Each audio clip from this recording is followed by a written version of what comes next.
मैं doctor Tabassum Parveen, HOD of economics department, SM college, Bhagalpur, Bihar. आज मैं अपने स्टूडेंट्स को लाभ के सिद्धांत के बारे में कुछ बताना चाहती हूँ। एक उद्यमी या साहसी जो जोखिम उठाने का उसे प्रतिफल मिलता है, उसे हम लाभ कहते हैं। राष्ट्रीय आय के वितरण में साहसी को जो प्राप्त होता है उसे लाभ कहा जाता है। लाभ एक अवशेष है। उत्पादन के सारे साधनों को पुरस्कार देने के बाद जो बचता है वो लाभ है। लाभ पूर्व निर्धारित नहीं होता। जे.के. मेहता ने यह कहा कि इस प्रायोगिक संसार में मानव के उत्पादक कार्यों में अनिश्चितता तत्व एक चौथे प्रकार का त्याग उत्पन्न करता है, और यह त्याग जोखिम उठाने का है। यह अनिश्चितता वहन करने का है। इसको लाभ द्वारा पुरस्कृत किया जाता है। नाइट ये कहते हैं कि आर्थिक विवेचन में शायद ही कोई शब्द अथवा धारणा ऐसी होगी जिसका प्रयोग उतने अधिक आश्चर्यजनक किस्म से सुस्थापित अर्थों में किया गया हो जितना कि लाभ का किया गया है। तो शूमपीटर ये कहते हैं कि लाभ साहसी के कार्य का प्रतिफल है, अथवा वो जोखिम, अनिश्चितता और नवप्रवर्तन के लिए किया जाने वाला भुगतान है, किया जाने वाला पेमेंट है। तो यहाँ पर लाभ को समझने के लिए पहले समझना होगा कि ग्रॉस प्रॉफिट क्या है और नेट प्रॉफिट क्या है। तो कुल लाभ का मतलब क्या है? किसी साहसी को उत्पादन लागत के ऊपर जो अधिक आमदनी प्राप्त होती है उसे हम लाभ कहते हैं। दूसरे शब्दों में हम कहें कि उत्पत्ति के साधनों को दिए जाने वाला कुल प्रतिफल तथा घिसावट व्यय को निकालने के बाद जो बचेगा उसे हम लाभ कहते हैं। तो व्यवसाय की लागत दो तरह की हो गई। एक हो गया एक्सप्लिसिट कॉस्ट और दूसरा हो गया इम्प्लिसिट कॉस्ट, अस्पष्ट लागत और अस्पष्ट लागत। तो साधन को काम पर लगाने के लिए जो खर्च किया जाता है उसे हम अस्पष्ट लागत कहते हैं। तो अस्पष्ट लागत को कुल आय में से घटा देने के बाद जो राशि बचता है उसे हम कुल लाभ कहते हैं। तो इसे हम इस प्रकार समझें कि कुल लाभ बराबर कुल आय माइनस अस्पष्ट लागत घटाओ अस्पष्ट लागत, या ग्रॉस प्रॉफिट बराबर total revenue minus explicit cost. Gross profit बराबर total revenue minus explicit cost. तो लाभ कई तत्वों का सम्मिश्रण है, और इस ओर प्रोफेसर वाकर ने ध्यान दिया था। और वाकर ने ये कहा कि ग्रॉस प्रॉफिट में कई तत्वों को शामिल किया जाता है। जैसे कि जब कोई साहसी किसी वस्तु का उत्पादन करता है तब वो अपनी निजी भूमि, पूंजी, मकान तथा श्रम आदि लगाता है। अतः वास्तविक या शुद्ध लाभ का अनुमान लगाते समय कुछ लाभ में से साहसी द्वारा लगाई गई भूमि का लगान, पूंजी का ब्याज, मजदूर की मजदूरी, संगठन की सेवाओं का वेतन, यानी संगठन संबंधी सेवाओं का जो सैलरी दिया जाता है उसे निकाल देना चाहिए। क्योंकि अगर साहसी इन साधनों का प्रयोग स्वयं न करके अन्य लोगों को प्रयोग करने के लिए देता है तो उसे इन सब के बदले में अवश्य पुरस्कार मिलता है, यानी reward due to land and capital. यानी रिवार्ड्स किसके बदले मिलेगा? लैंड और कैपिटल की वजह से। और प्रत्येक उद्योग में क्या किया जाता है कि पूंजीगत मशीन लगी रहती है, ये कुछ समय तक काम करती है, परंतु कुछ समय के बाद क्या होता है, पुरानी हो जाती है, टूट फूट हो जाता है। और प्रत्येक साहसी अपने उद्योग धंधे का इंश्योरेंस करा लेता है। तो इंश्योरेंस कराने के लिए उसे प्रतिवर्ष क्या देना पड़ेगा? प्रीमियम देना पड़ता है। तो अतः वास्तविक लाभ का निर्धारण करते समय कुल लाभ में से घिसाई और बीमा व्यय निकाल देना चाहिए। और ये देखा जाता है कि कभी कभी अव्यक्तिगत लाभ भी प्राप्त होते हैं। अव्यक्तिगत लाभ जैसे कि एक्स्ट्रा पर्सनल गेन। कभी कभी उत्पादक एकाधिकारी दिशा में काम करता है जिसे वो क्या करेगा? ज़्यादा लाभ प्राप्त करेगा। साधारण लाभ से ज़्यादा, नॉर्मल प्रॉफिट से ज़्यादा प्रॉफिट प्राप्त करेगा। इसके अलावा लाभ को एकाधिकारी लाभ भी कहते हैं, अतिरिक्त लाभ को, जैसे मिला उसको चांस गेन। कभी कभी युद्ध की स्थिति उत्पन्न हो गई, अकाल की स्थिति उत्पन्न हो गई, बाढ़ की स्थिति उत्पन्न हो गई तो ऐसी स्थिति में उसे अचानक लाभ मिल जाता है। तो वास्तविक लाभ और शुद्ध लाभ किसे कहते हैं? तो हम देखते हैं एक साहसी उत्पादन के साधनों को व्यवस्थित करता है, साधनों का कुशलतापूर्वक उसका उपयोग करता है, उत्पादन को बढ़ाता है और असामान्य लाभ प्राप्त करता है। तो यहाँ पर देखते हैं कि जोखिम उठाने के बदले भी साहसी क्या करेगा? लाभ उठाएगा। जोखिम उठाने के बदले में जो पुरस्कार मिलता है वो साहसी को शुद्ध लाभ में जोड़ा जाता है। साहसी उत्पादन में नई नई तकनीक का प्रयोग करता है और कम लागत में अधिक उत्पादन करने की कोशिश करता है। इस नई तकनीक के द्वारा उसे जो असामान्य लाभ मिलता है उसे भी हम साहसी के शुद्ध लाभ में जोड़ा जाता है।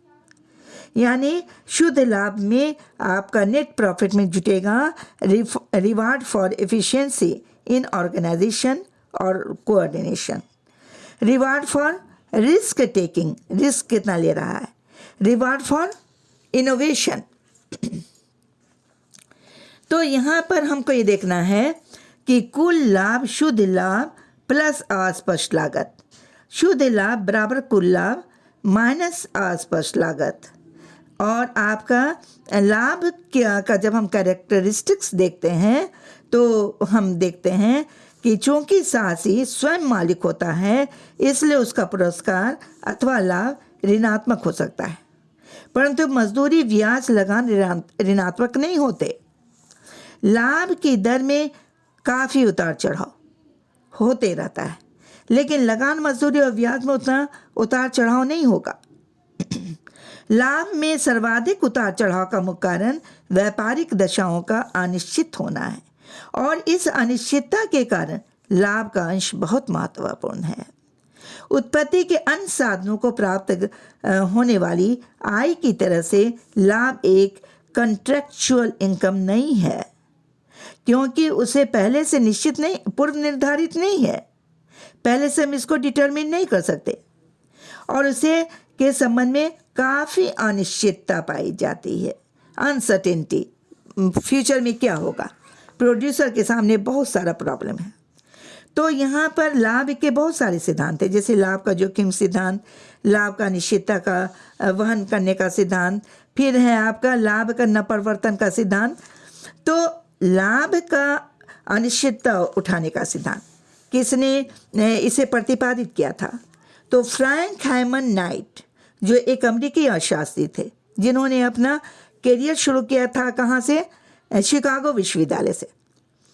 और नोबेल पुरस्कार विजेता जैसे मिल्टन थे, फ्रीडमैन थे, जॉर्ज स्टिगलर थे, जेम्स एम बुकानन थे, यानी इन सभी शिकागो में नाइट के छात्र थे।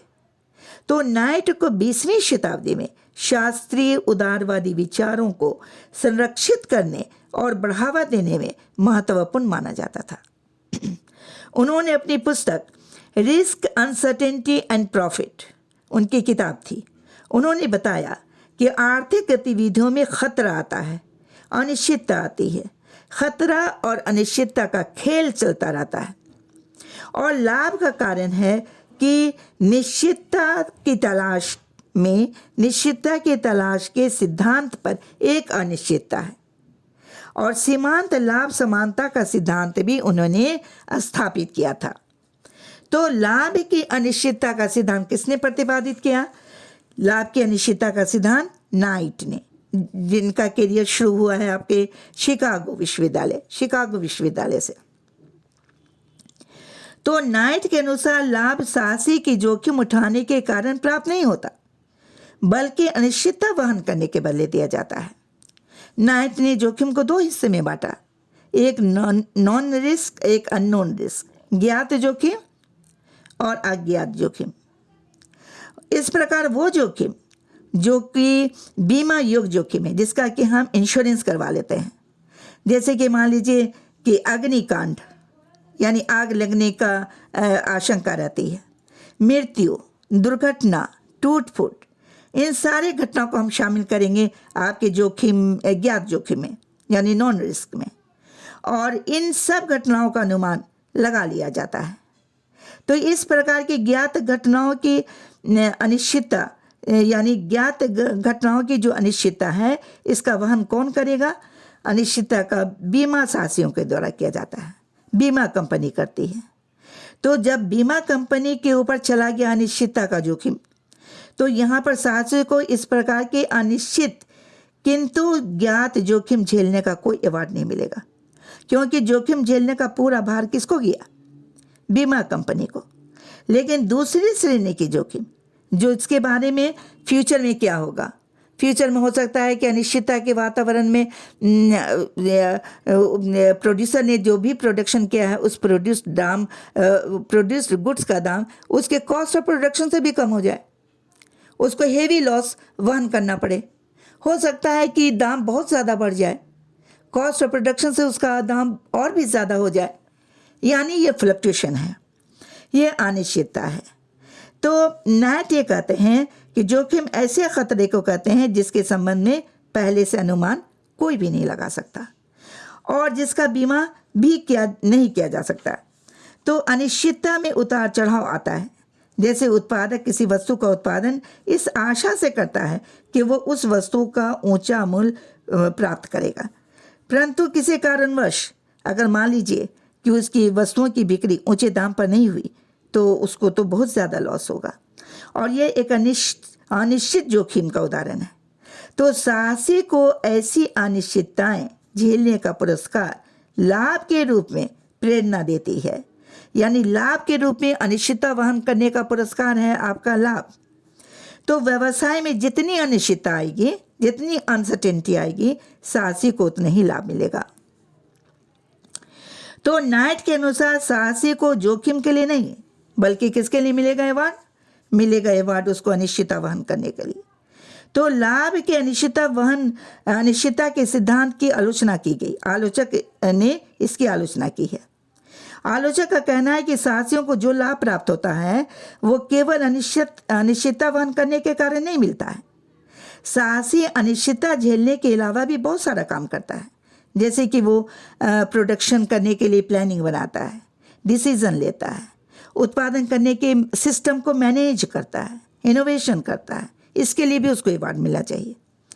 तो अनिश्चितता, आलोचक कहते हैं कि अनिश्चितता को उत्पत्ति का एक पृथक साधन नहीं माना जा सकता।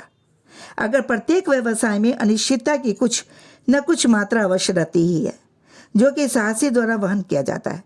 चूँकि अनिश्चितता उत्पत्ति का पृथक साधन नहीं हो सकता, इसलिए यह कहना भी सही नहीं है कि लाभ अनिश्चितता को वहन करने का पुरस्कार है।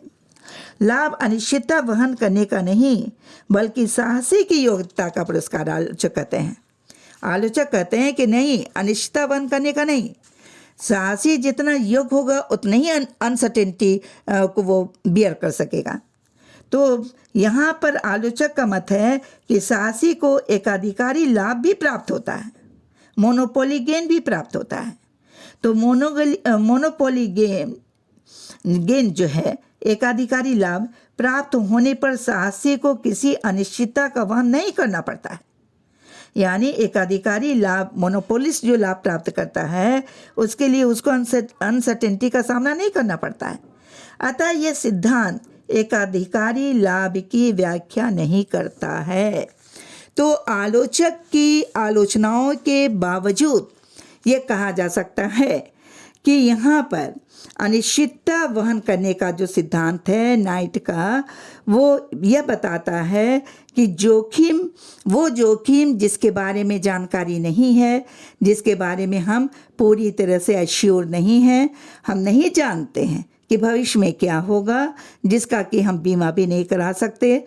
तो ऐसी हालत में जो अनिश्चितताएं आएंगी, उस अनिश्चितता का सामना जब प्रोड्यूसर करता है, साहसी करता है, इकोनॉमिक फ्लक्चुएशन का सामना करता है, तो उसको लॉस भी हो सकता है, उसको प्रॉफिट भी मिल सकता है। तो अनिश्चितता वहन करने के कारण ही उसको जो मिलेगा अवार्ड, उस अवार्ड को हम प्रॉफिट कहेंगे।